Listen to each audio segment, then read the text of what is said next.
Bueno, voy a saludar a Jorge Liotti que está en línea y nada, voy a empezar a hablar de otras cosas que no sea únicamente el periodismo, voy a hablar un poquito sobre él. Jorge, ¿cómo andás? ¿Qué tal? ¿Cómo estás? Buen día, Todo- Macu, ¿cómo te va? Buen día, buen día, buen día. No, te quería preguntar, estudiaste en la Universidad del Salvador, quiero que la gente te conozca un poquito más. Sos licenciado en periodismo. Sí, efectivamente, que estudié cuando la carrera tenía 5 años de duración, era una licenciatura que era de comunicación social, 3 años en común y después había que hacer una especialización, 2 años más, estaba periodismo y publicidad y bueno, yo elegí periodismo. Claro, claro, claro. O sea que te jugaste, claro, ahí bifurcan los caminos a través de los años.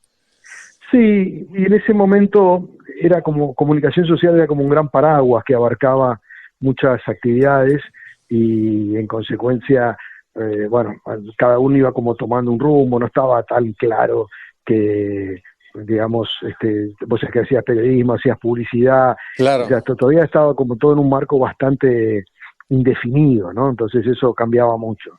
Tengo un hijo publicista, se recibió en los últimos años, así que más o menos sé de lo que estás hablando. Y habías venido de Corrientes. ¿En qué lugar de Corrientes naciste? Yo nací en la capital, viví ahí hasta los 18 años y después me vine acá a estudiar. La universidad ya me quedé. Ya te quedaste en Buenos Aires. ¿Y cuáles fueron tus Eh, primeros trabajos? Porque vos llegaste a La Nación de perfil, ¿verdad? Directamente yo llegué de perfil, exacto, y antes pasé por varios medios, trabajé para algunos medios afuera, trabajé muchos años en la agencia DIN, pero cuando empecé en una revista comercial que se llamaba algo de supermercadismo. Era una revista especializada ahí y Mira, empecé a hacer notas chiquitas. Es más, agarré la última etapa de la máquina de escribir, pero estaba ya mutando hacia las claro. computadoras, así que el cambio que hemos tenido en estos 30 y pico de años ha sido brutal. Bueno, y te agarra ahora bueno, los últimos años todo lo nuevo, ¿no? El streaming, no sé, el mundo de la comunicación tan nueva, los diarios del papel bueno, a lo digital. Bueno, yo creo que nunca nada volvió a ser igual después de la irrupción de Internet. A partir de ahí, si vos mirás un poco la historia de los medios en general, te vas a dar cuenta que, por ejemplo, los diarios se hicieron desde que surgieron en el siglo XIX hasta la década del 90 de fines del siglo XX, hicieron más o menos de la misma manera. Y en los últimos 30 años, 35, giraron varias veces, cambiaron un montón de cosas. Entonces, te das cuenta que el vértigo, los cambios de las últimas décadas a partir de la irrupción del mundo digital ha sido tremendo en comparación con todo lo anterior. Y no solo para el periodismo, sino también en cuanto a lo administrativo, a lo comercial, ¿no? Porque Obvio, obvio, pasar, bueno, ha cambiado claro, todo, sí, sí, por supuesto. Uno se fija en lo propio del periodismo porque yo te diría que desde que conocimos Internet a mediados de los 90, ya nunca más hubo una manera de hacer periodismo en forma estática. Yo te diría que tuvimos una doble tarea, ejercer el periodismo y al mismo tiempo ir adaptándonos a los cambios constantes. Ahora ya la aceleración es todavía más vertiginosa, ¿no? Pero yo te diría que desde entonces entramos en una dinámica ininterrumpida de cambios, de modificaciones que no son solo tecnológicas, sino que obviamente impactan muy fuertemente en los modos de hacer el trabajo, en las lógicas, en los modos de consumo, por ejemplo, de noticias, en fin, no era lo mismo el señor que se levantaba a la mañana, desayunaba y miraba el diario durante una hora, que hoy en un celular que tenés cinco o seis claro. pestañas abiertas en simultáneo, donde tenés noticias, entretenimiento, videos, etcétera, ¿no? Entonces, todo ha cambiado mucho. ¿Qué criterio utilizan? Vos sos y editor jefe de política de La Nación. ¿Qué cambió? ¿Qué criterio utilizan ustedes para poner en papel todavía y en lo digital? Bueno, en realidad son dos lógicas complementarias. En el digital siempre hay una base que tiene que ver con lo periodístico y con el valor periodístico que se le asigna a cada noticia, a cada historia. Para eso hay una redacción muy profesional que tiene ya mucho tiempo de recorrido y que está de alguna manera muy asentada, pero al mismo tiempo muy atenta a todos estos cambios que estábamos hablando. En el mundo digital, obviamente, también hay una atención a las métricas. Esto tiene que ver a cómo están funcionando las historias, las notas, para saber si las audiencias lo están receptando debidamente, ¿no? Entonces, el digital se conforma, yo te diría, en una especie de equilibrio o de tensión constante entre los temas más relevantes y los que tienen buena repercusión en la audiencia. En el papel ya hay un criterio probablemente que ya viene un poco pulido de todo el día que estuvo transitando en el digital, y se impone quizás un poco más un criterio más clásico periodístico, ¿no? Claro. Porque, digamos, ahí no tenés un esquema de medición minuto a minuto, en todo caso tenés un esquema de ventas de papel, ¿no? Pero siempre, por lo menos en lo que tiene que ver con La Nación, hay siempre una vocación por no desvirtuarse, por no abandonar nunca los códigos generales que han guiado al diario durante muchísimo tiempo, sí adaptándose a las nuevas realidades, tratando de ser muy dinámicos y muy modernos. No te podés quedar estático porque ahí sí te quedas muy atrasado, ¿no? Sí, claro, claro. Yo recuerdo que creo que yo hacía el regreso en 2017 en Radio Uno y había leído una noticia de Clarín, 2017, bastante adelante de la Internet, como dijiste vos recién desde los 90, en donde decía dejamos de ser un diario de papel y eso somos un diario de las 24 horas, ¿no? Que creo que fue lo que les pasó a todos. Sin ninguna duda, porque hubo una primera etapa en donde la versión digital, al revés de lo que ocurre hoy, era una especie de apéndice de la producción del diario papel. Claro, Había como un pequeño equipo que te diría se encargaba básicamente de subir notas al digital. Así empezó la historia, ¿no? claro. Y todavía no tenía ni prestigio ni un gran nivel de audiencia. Eso fue obviamente mutando progresivamente, y hoy naturalmente las mayores audiencias son las digitales. Entonces hoy de alguna manera todos trabajamos prioritariamente para el digital y subsidiariamente para el papel. Y eso transformó las realidades y las dinámicas, no sé, en las redacciones. Bueno, hay gente que todavía cree que el horario de cierre es el de la noche, que hay un vértigo, y eso ya no es así, porque hoy en realidad lo que tenés es más ritmo a la mañana y a la tarde. A la noche hay una decantación natural de los contenidos que se produjeron durante el día. Pero, por ejemplo, nosotros antes empezábamos nuestra tarea en el diario a la 1 de la tarde y cerrábamos a las 12 de la noche, 1 de la mañana. A la mañana yo te diría que era como un espacio donde cada uno se juntaba, reunía, juntaba información. Ahora eso es impensado, digamos. Hoy el chat nuestro empieza a las 7, 8 de la mañana, está ahí activo, y de Claro. ahí no para hasta que merma un poco a la medianoche. Entonces, y nosotros hoy tenemos más gente trabajando a la mañana que a la noche, sin ninguna duda. Claro, Entonces, bueno, ha trastocado todas las dinámicas.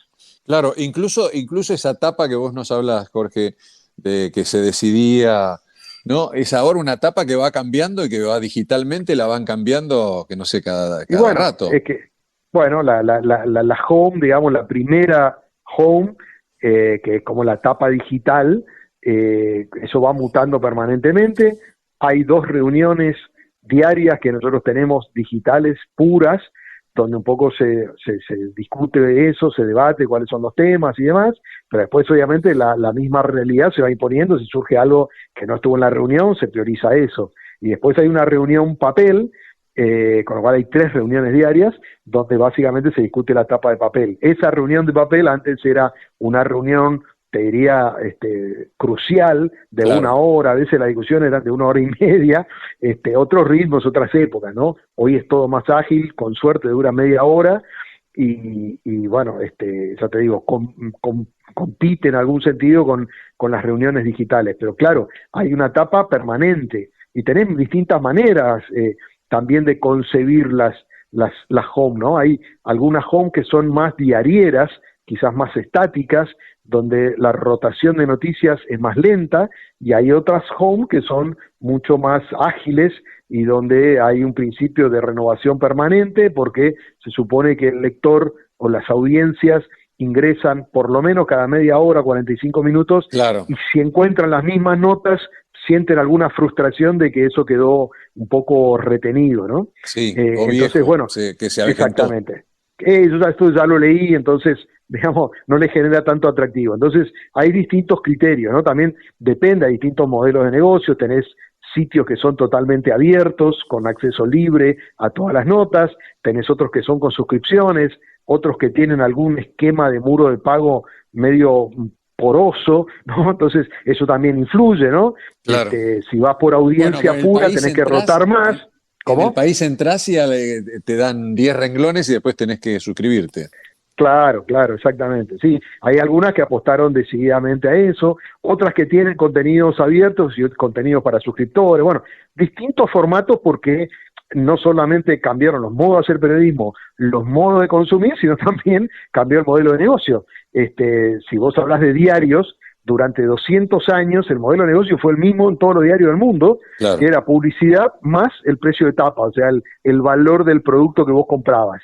Y bueno, hoy hay distintos esquemas en digital, ¿no? Eso en el papel sigue, pero en digital tenés distintos modelos. Si vas por masividad de audiencia, bueno, tratás de apostar a la publicidad, tener mayor tráfico, mayor cantidad de gente visitando el sitio, entonces ahí tenés que lograr mucha cantidad de clics para tener publicidad.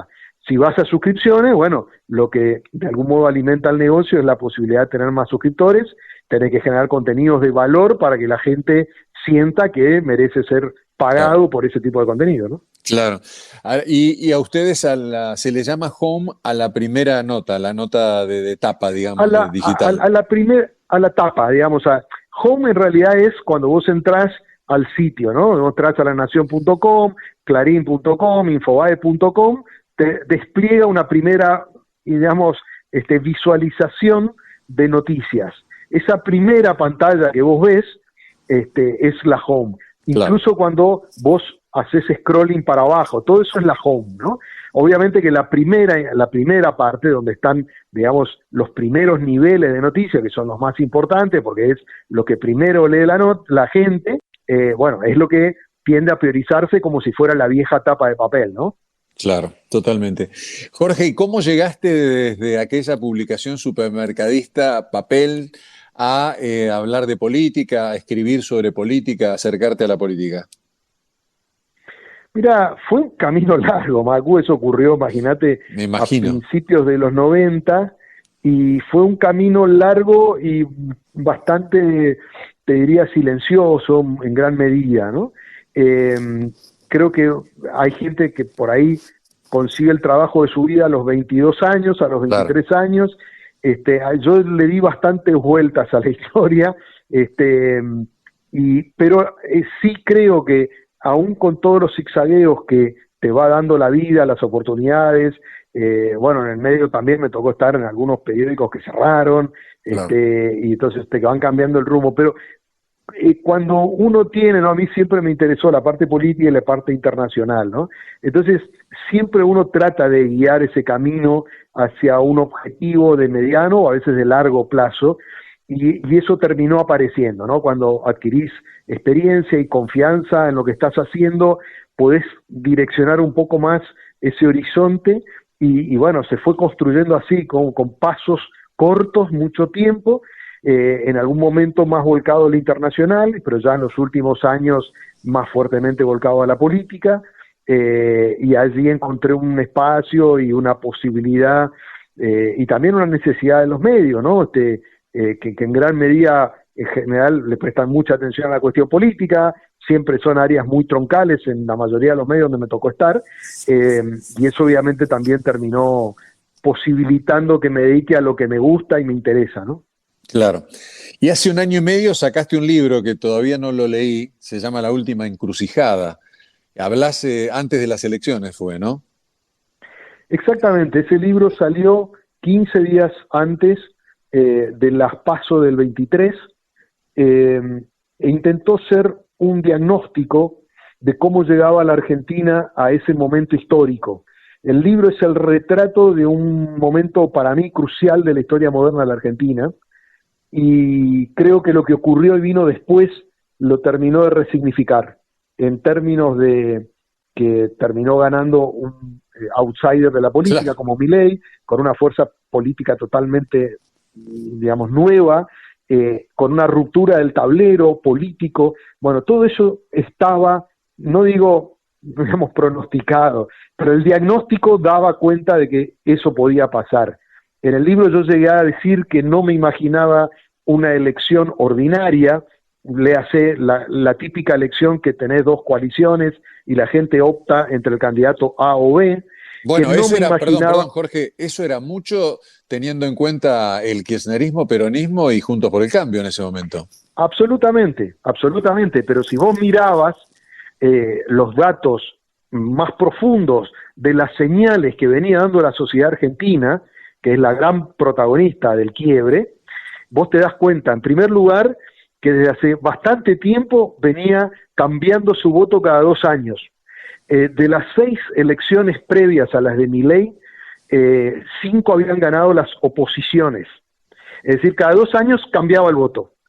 Ese era un indicador claro de una búsqueda desesperada de una sociedad que estaba insatisfecha. Claro. La única vez que ganaron 2 veces la elección un mismo partido fue en el 2015 y el 17 que ganó Cambiemos. El resto cambió todo el tiempo. Entonces eso te da la muestra de que eso estaba ocurriendo. Y a eso para mí se le sumó el clima muy especial que se generó a partir de la pandemia en adelante, donde empieza a germinar muy fuertemente esta idea de que había un problema estructural en la Argentina, que había que dar una vuelta de página, un fin de época, había clima de fin de época, y eso es lo que yo creo que el libro logró interpretar en ese momento, ese clima particular que se fue generando, porque no solamente había una gran impugnación al gobierno, en ese momento Alberto Fernández, Cristina, Kirchner y Massa, sino también había muchas, yo te diría, suspicacias respecto de votar a Cambiemos. No, Cambiemos nunca le logró sacar en las encuestas entre el 2021 y el 2023 más de 5 o 6 puntos a un gobierno que estaba pésimamente evaluado. Entonces la gente no estaba yendo ahí.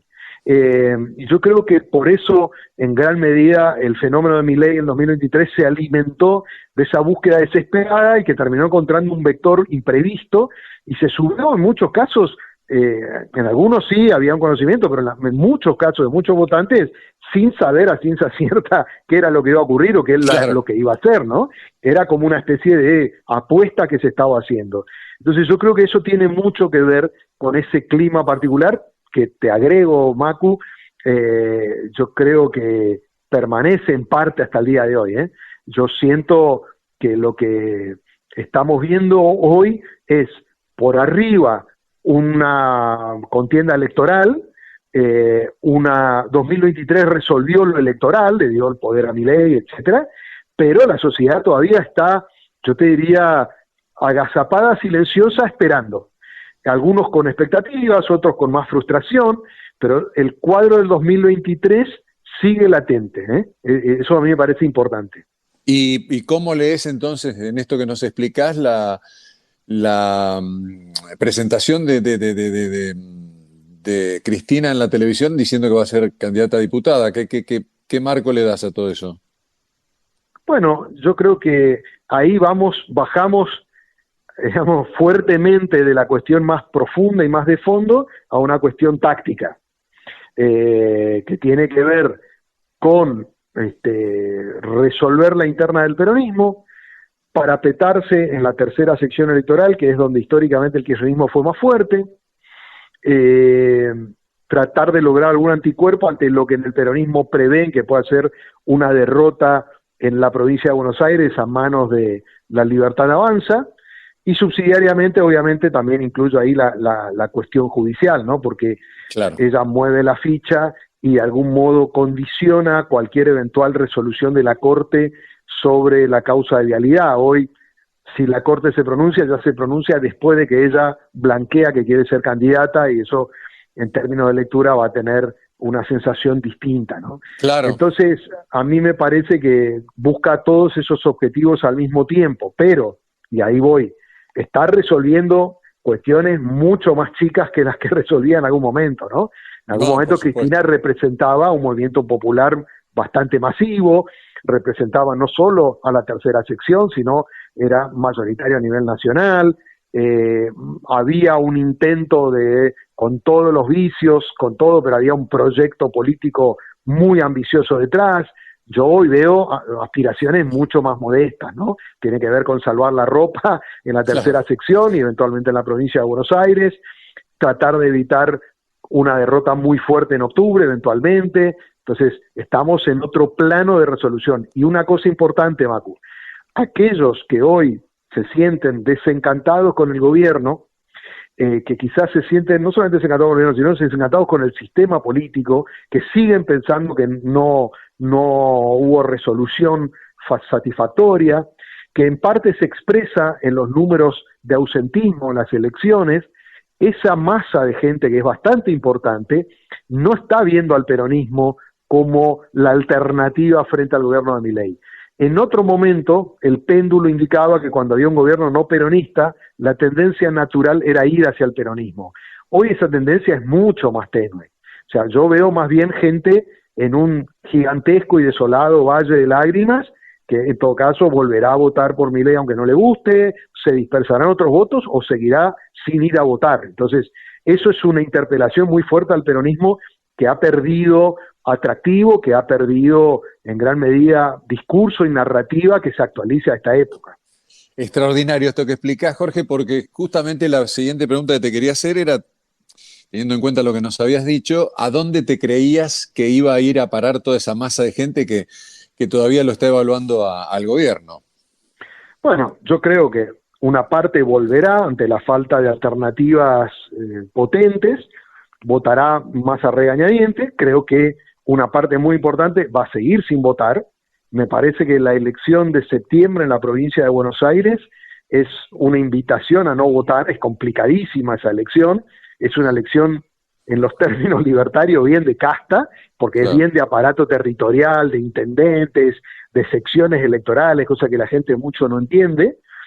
Fíjate lo que pasó a otra escala y a otro nivel el domingo en la elección a jueces tan inédita que se hizo en México. 13% fue a votar. La gente en las listas de jueces era, o sea, fue un experimento en algún momento quiso hacer Cristina acá Lo cuando quiso hablaba hacer de acá, la, claro, claro, claro, claro, claro. la democratización de la justicia. La gente no entendió la elección, no sabía quién eran los candidatos, a quién había que votar. 13% fue. Bueno, no digo que acá va a haber el 13%, pero yo digo, en la provincia de Buenos Aires creo que va a haber un indicador muy parecido al de la ciudad, que votó digamos, un poquito más de la mitad del padrón. Así que una parte no irá a votar, una parte votará nuevamente al oficialismo, aunque no esté muy entusiasmado, Claro. y probablemente algún voto sí capture el peronismo de los que efectivamente dicen, bueno, no, cerré la puerta y ya está, ¿no? Pero Claro. no hay seducción. Lo que yo te quiero decir es, no hay un atractivo en el proyecto, no hay mística, no hay nada todavía, ¿no? Es Cristina tratando de darle un poco de impulso a un peronismo que se estaba desgajando. Ahora ha vuelto a conversar con Kicillof para tratar de ver si pueden emparchar esa fractura que fueron construyendo por desentendimientos y por miradas divergentes. Pero bueno, es tratar, yo te digo, están corriendo desde atrás. A mí me parece, obviamente, como siempre ocurre en la política, se saltean una parte, que es la redefinición y el debate interno y la autocrítica respecto de lo que pasó en el 2019-2023, en el gobierno el último, pero fundamentalmente una reelaboración del propósitos y de doctrinas que también afecta al PRO, al radicalismo, pero va a ser el peronismo es el que está más entero de todos esos, ¿no?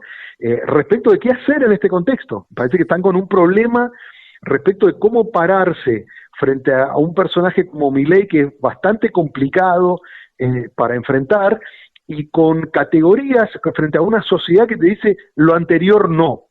Te dice, yo ya corté ese lazo, ahora me Claro. tenés que vender algo nuevo, algo distinto. Y ahí hay una dificultad muy grande, ¿no? Me parece que Cristina algo dijo en el discurso, en el último discurso que dio, revisando varias cosas que el peronismo venía proponiendo, pero yo no veo un debate integral en el partido todavía. Probablemente no lo puedan hacer ahora porque ya están las elecciones, pero si quieren volver al poder real en el 27, me parece que esa tarea le queda pendiente. Claro, el peronismo no tiene figuras, o sea, está cooptado por el kirchnerismo, lo que parece. La pregunta que te quiero hacer es si en esta pelea entre Cristina y Kicillof ¿En cuánto Massa tiene lugar en esa pelea representando al peronismo? Bueno, Massa vino actuando como una especie, viste que es el más silencioso de los tres, Sí, sí, sí. a su estilo, prácticamente no ha hablado en público. Eh, Él se estuvo moviendo como una especie de puente entre los dos, tratando de acercar posiciones, pero más cerca del cristianismo, digamos, ¿no? Sobre todo si uno mira cómo votaron sus legisladores en la legislatura bonaerense, en general fueron más en línea con la cámpora. Ahora, si efectivamente prospera algún tipo de entendimiento, cosa que todavía falta mucho recorrido entre Cristina y Kicillof, bueno, Massa empezó a dar señales de que él también quiere que le presten atención. De hecho, Claro, al día siguiente de que se conoció que volvieron a hablar Cristina con Kicillof, él hizo una reunión con sus intendentes de la provincia de Buenos Aires, ¿no? claro. En algún modo fue Sí, una sí. manera de levantar la mano, y es más, la sesión en la legislatura bonaerense que se cae cuando iban a discutir la reelección para legisladores, quien no le da el quórum es una legisladora de Massa. O sea, digamos, se juntan todos los otros y Massa sacó los pies del plato diciendo, acá estoy. Entonces, Massa va a tratar de entrar en la conversación naturalmente para que le den una parte, si es que hay alguna convergencia en la lista y van juntos, para que le den algunos lugares a él también, ¿no? Bueno, y Ahora, otro, sí. sí. No, no, decime. No, y otro tema que me parece de la legislatura bonaerense ahí es que en caso que falle la Corte Suprema una vez elegida ella, la legislatura tendría que suspenderla o echarla o sacarla, y ahí Massa es fuerte. Bueno, eso habría que ver cómo se compone. Si ya eh, tenemos en claro que si la Corte se pronuncia antes de la definición de las candidaturas, no puede ser candidata. No, claro, Y eso sí. tenemos en claro que si ya asumió la banca, digamos, ya tiene fueros. En el interregno hay algunas dudas, es decir, entre que ella es oficializada como candidata y asume la banca, bueno, cómo pesa el fallo de la Corte Suprema. Yo creo que ese escenario nos abriría una enorme discusión jurídica, donde vas a tener posturas a favor y en contra de los dos lados, y yo creo que vas a tener una reacción política muy importante, ¿no? O sea, Claro, si efectivamente la Corte le impide a Cristina ser candidata en el tramo final hacia las elecciones, bueno, yo creo que ahí el peronismo va a verse sacudido, creo que probablemente se vuelva a broquelar en torno de Cristina como no lo está haciendo ahora, digamos. Hoy no hay yo te diría, una devoción muy grande por salir a marcar similitudes con Cristina en actores importantes del peronismo, pero una condena de esas características claro, que es firme, yo creo que va a broquelar al peronismo, claro. sí. Se daría como cuando el atentado. Claro, exactamente, exactamente. ¿Qué es lo que está de fondo? No es solo, es primero solidaridad con Cristina, más allá de que hay muchos que después en reserva no están de acuerdo con ella, pero también es una reacción, digamos, en defensa propia, ¿no? Es si tocan a Cristina, tocan al peronismo, si tocan al peronismo me pueden tocar a mí, digamos, empieza a aparecer un poco esta idea de que tiene que haber una reacción más corporativa, entendiendo que prohibirle a Cristina es una prohibición que retrotrae a la época de la proscripción del peronismo y qué sé yo, ¿no? O sea, hay toda una narrativa alrededor de eso que es muy fuerte y que el peronismo la va a poner en juego sin ninguna duda. Totalmente. Jorge, te agradezco mucho la atención, te mando un abrazo fuerte y muchas gracias por este tiempo. Por favor, Macu, un gusto como siempre y te mando un abrazo. Un placer. Gracias, Jorge. Hasta Adiós. luego. Jorge Liotti es licenciado en periodismo, columnista, editor, jefe de política del Diario La Nación, habló aquí con nosotros. También el escritor de La Última Encrucijada, su libro sobre las derivaciones de la política en la gente, el armado político fue antes de las elecciones, y la explicación de él de su libro La Última Encrucijada.